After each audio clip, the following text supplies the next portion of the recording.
Hey everyone, this is Louis7 and today I'm doing a little bit of a weird solo challenge, and this video will probably be up during my winter break as a heads up, but I'm going to be trying to solo Storvagun. I am on the tier 2 version of the instance, and yeah, this should be an interesting challenge because on Anor this fight is quite a bit easier than level 140, but it is still a 6-man instance. He's whatever nemesis, arch nemesis, I think regular nemesis, but anyway, should be quite interesting, and let's go ahead and get this started, and hopefully I can just one-shot it here. I have done this duo. That is basically what motivated this. It's oddly enough, when I ran it duo, it was easier than when I ran it with 3 people one time, but there is definitely some variability in the fight, and I feel like I have learned the mechanics of the fight where I actually think it can be possible. The problem is I'm going to be talking throughout this, and that can definitely distract me from actually doing what I need to do. I also will point out I did use some of my buffs and consumables and such, so this is using some of those saved up buffs for like that one special moment that never really happens. Well, this is actually one of those moments, so I figured it would be a good time to use those to perhaps help me plow through it. I also will point out this character's here I can avoid that. This character's virtues are not actually the best, and I don't even have the best gear. I have really good gear, but it is not the best gear. So this character could actually be a little bit better. That's one reason I could kind of accept that I could use basically the consumables and the such, because I'm already not quite the best. Now I'm doing this quite terribly. This is not ideal, my current rotation of gambits. This is the talking that is distracting me, but hey, it just provides another layer of challenge. It's almost like making this into a tier 3. If y'all are wondering what I'm doing, I'll try to, as we get a little bit later into this, talk a little bit more about what I'm actually doing, but the fight is pretty simple at this point. We've had one wave of ads and Storvagun's doing his stuff, which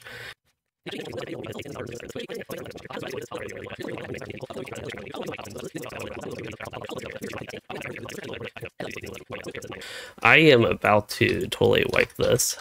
I need resolution, and then I need another resolution, and then probably, oh, not to be stunned. That's not what I need. I don't remember what's battle memory and what's not battle memory. Okay, he just did his batting. I might be able to get out of this. I have injured legs, so that's really not ideal. Okay, we're going to die.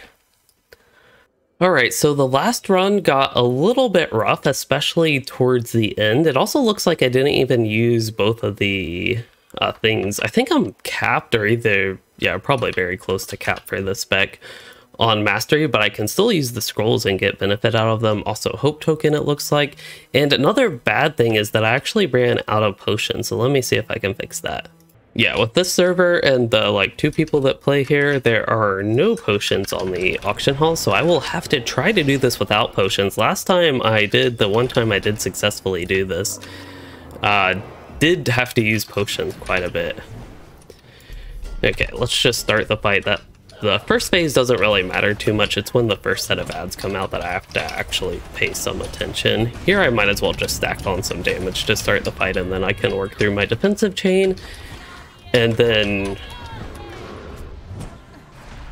I can start preparing for the ads, basically. Also, I talked about this in the first attempt, but I think I'm just totally going to cut that for like video time and general entertainment of this actually being a solo. Assuming it goes through, I'll give myself about half an hour more, or like 2 more attempts basically, until I decide I have to cut this. But, oh, here are the ads, that's perfect. I am living a little bit dangerously having the 2 ads out and not going through any of my defensive stuff, but that's okay. But yeah, I talked about last time how it's distracting to talk and do all this, and it's actually a little bit more nerve-wracking, so to speak, doing this pre-recorded instead of live, and I don't know why, because I originally was intending to do this as a live stream and just try this because I thought that would be fun, but the problem is Anor is going to level 120 tomorrow, and that means when I do my live stream, when Anor goes to 120, I won't obviously be able to do that. Okay, so I'm going to, let's go ahead and do a stun immunity, because I really don't want to be stunned with these Yetis coming out. I want to be stunned anyway, but that's just an extra time to not want to be stunned. I do have Never Surrender up, but I don't want Never Surrender to trigger. If I can go the whole fight with avoiding Never Surrender triggering, that just means success to me. Also, I want high damage on the ads. I find it better to kill them, like outright kill them, instead of just wait around forever. Because eventually I think they will get the better of me, especially in later phases when Storvagun starts being extra annoying. This effect, I really like it when he does that, because that gives me time to avoid it and time to actually work on stuff that I need to work on, such as either healing up or just doing damage. Also need to remember to apply my javelin debuffs. That's something that is just, things like that are harder to remember to do while commentating. I don't know how long Desolation has left. I'm excited for my plugin exploration. Somewhat excited, at least, for my plugin exploration coming next year. Okay, I should probably go through my incoming healing chain at the very least. My morale is getting quite low. And again, I don't have any potions, basically. Any health potions, that is. I actually do have some other potions that aren't on my bar, non-health potions, but Celebration of Skill twice. Who would want that? Hey, here's a perfect example of this giving me a chance to heal up. Get the, I don't even know what defensive benefit that gives, but that shield thing, and then do that, and now my health is going to be basically full. And we have the ads coming. Oh yeah, I like to take the boss to the other side, to the northeast corner, actually. I guess that's not much point now. And then I think I have, no, we need one more and I can sweep. Getting high damage on the ads, just getting them down quick is good to me. I do want to focus the ads though. Don't want to be targeting the boss, only want to target him for the sweeps. Okay, I'll go ahead and use Exaltation of Battle, the strong morale tap, then the weak morale tap, and then I can probably use Restoration, get that heal going. Well, I'm already summoning the Yetis. That is one problem with sweeping I have found in doing this, is that it does a lot of damage on the boss. Even if I'm doing all these strong AoEs to get rid of the ads, it's going to be damaging the boss quite a bit as well, and it's going to speed up the ad spawning, which in this case is going to be the wave of Yetis there. So it's just a lot of rapid stuff going on, and if that happens, I often don't have time to reapply all my defensive buffs, which would be ideal. If like ads are going to come out, I like to have my defensive buffs timed so that they are finishing up right when the ads come out, and then I can go straight to something like sweeping, doing AoEs, and just focus on damage while the ads are out. And then I'm back on the boss, damage him a little bit or whatever, and then rebuild my defensive stuff. So there's a lot of timing elements that go on there. Okay, so we have one more bad wave of ads, I think, a little bit under 6 million health, I believe. I don't remember if I've used Safeguard, but we'll use it just in case I didn't. Also, don't want to use Restoration. I want Celebration of Skill. It has a nice incoming healing buff, especially when you use it in Chain. If I remember correctly, in Chain, I need to double look at that. It's been a while. Okay, I can get some damage on him. Debuff remover, didn't mean to use my animation cancel. I think he actually has something I can interrupt that I... Ooh, Never Surrender triggered. Okay, Never Surrender is almost off cooldown. Let's see, what do I want to do here? Probably go ahead and use this, and then I think I can use 2-3, 2-3-2, and then 2-3-2, 3. Dance Up 4, that's what the one I was thinking of. Go ahead and give outgoing damage debuff, because apparently I forgot to keep that up, and while I'm thinking about it, go ahead and use all the javelins. I think I can use Restoration again, except I will be stunned. I'm actually going to go ahead and use Resolution, and then do that double... Oh! Windmill Punch, that's the one I can interrupt. Actually, turning on floating names helps me remember that. That's something else I forgot this time. I am not in a good position right now. I think all my defensive buffs are wearing out, and I'm not gonna do anything about that. Windmill. And I have like no damage on him. I need to use a bleed here. I'll even use a light dot. I don't think that one's interruptible. No. Oh, that's his overhead thing. See, I was paying attention to the animation bar instead of what he was actually doing. What am I doing? I'm actually going to use the boot to interrupt. That is weird. Okay, I think I can use Restoration, and I have plenty of health, plenty of buffs. I am in actually a somewhat decent position now. Okay, so it'll be a moment, but ads will come out. Let's go ahead and get Never Surrender up. He's doing Windmill Punch, but I'm quite far away. Oh, it looks like the ads are already coming out. Okay. Last time I expected them too early, this time I expected them too late. I don't think I can quite interrupt that. I don't think I did, but it wasn't the biggest deal right there. Usually with the Yetis, I like to focus on the boss because they'll just die anyway. It's usually the Giants. I mean, that's the strategy doing this like non-solo as well. To just keep on the boss when the Yetis come out and AoE them. Okay, this is where things get, perhaps obviously, like really dangerous. I do want to focus on the Giants right now, and I probably want to kite quite a bit. Keep my morale taps up, that's going to be important, and damage when I can. I already have 323. Let's see if I can get Surety of Death. That was a good opportunity to do it quickly, and I think I'll get another resolution here. But first, I should have tried to go ahead and animation cancel there. Okay, that stun is bad timing, bad time for the fear. Windmill Punch is going to do a lot. Never Surrender did trigger there, that's quite bad. There was a lot going on there, but still not ideal that it did end up triggering. Probably good to use Desolation. Assuming I survive, that Windmill Punch is going to do a lot to me. I am going to use my premium potions. Hate to use them. I think I talked about this in the last run. The first run, we're on the second run. And yeah. Okay, so do some damage. And interrupt that. Oh, that was actually one of these guys that I interrupted. That's unusual.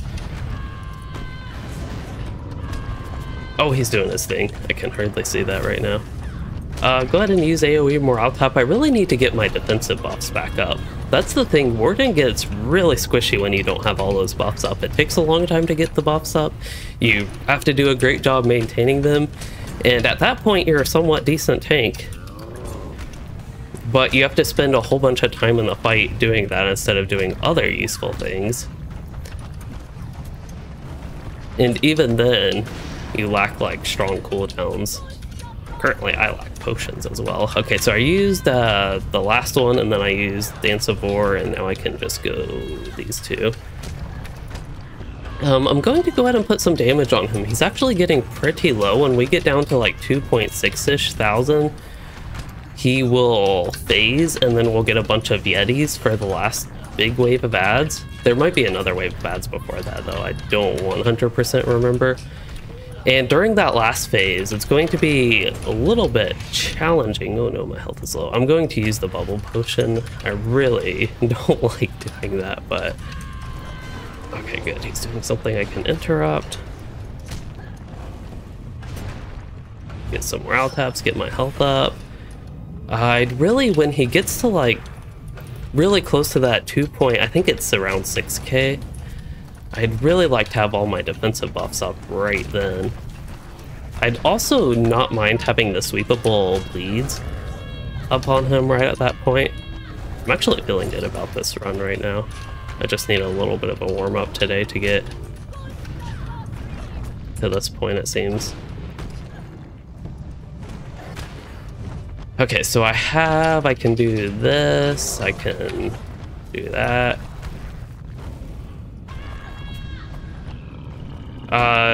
Is he doing his big pays? Oh, apparently it's 2.9 million. Okay. That is all right that he's doing it, because I can actually go here and hit this guy and do whatever. Okay, so we're going to get the Yetis, the Hill Beasts. Interrupt him. I was going to probably look quite scary for a while, but I actually need to focus my damage entirely on the boss. And I don't have hardly any good gamut builders for doing that. Oh, this is bad. I'm getting windmill punched in that.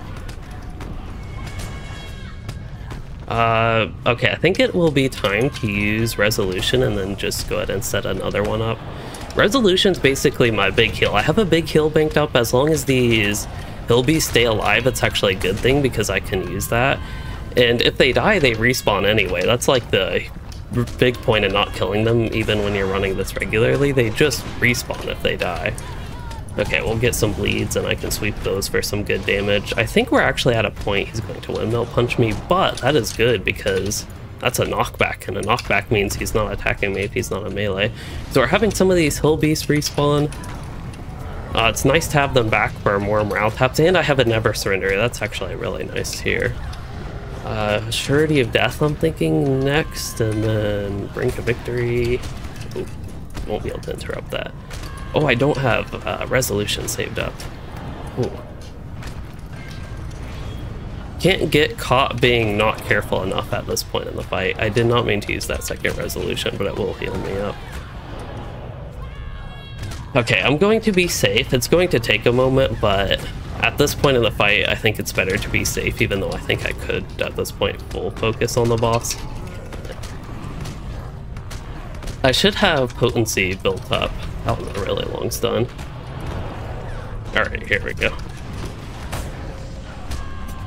Just need a couple of these stronger leads, dots, light dots on the boss. There we go, now I can use a bleed.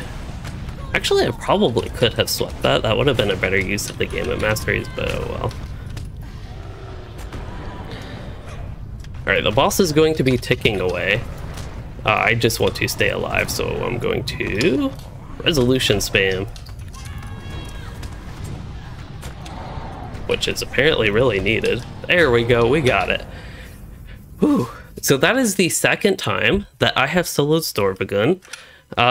I don't think I have a chest because I've run this now twice today. The first time was the first solo, then we did it in a group, and now this time again. But yeah, it's just an interesting challenge, and I thought during winter break this would be an easy video to record, and thought you all might enjoy it. So let me know what you thought, and if you'd like to see anything kind of similar-ish to this in the future. It's really nice on Anor right now because our characters are like super OP, and at the same time, the Warden is not quite as weak as it is as far as self-heals and just survivability as, say, I think it really starts like really big at level 130 is when the Warden really drops off in its self-heals, and then it's just even worse, it seems, at 140 and probably continuing up because the things just stop scaling well with level at that point. But yeah, anyway, setting that aside, I still thought it was fun and a great opportunity to do this, so let me know what you thought, and I hope you all did enjoy it, and if you did, please consider liking and subscribing for more, or becoming a channel member to support the content and this Warden, and thanks for watching, everyone.